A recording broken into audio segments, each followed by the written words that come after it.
mu ngi sa gërëm rasulillahi nee na moom mu ngi gërëm Omar ibnu Ali nee na daal Omar ibnu Ali kenn mënut koy fay lu nit wax ci moom lam la defal ko gën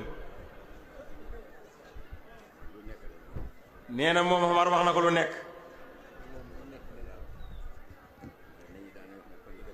nee na moom nit ñi dañ ko doon wax ne ko pël la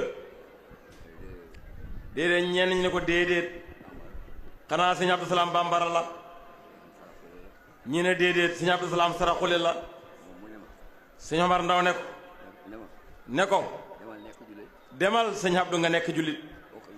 nga bokk ak ñëpp ne ko yow daal yaa waylata layta nii lam attaxiz fulaanan xalilan yow doo ko wax yow ne ko yow doo ko wax tey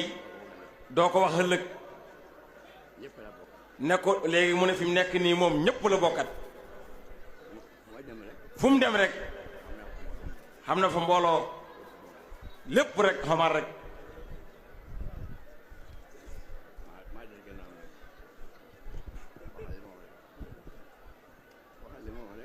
nee na moom moo des gannaaw waaye sëñ Omar Ndaw nee na ku ñuy toñ ngay téye ci loxo ki lay toñ yow doo dem nee na moom nag moo téyewoon ci loxo ya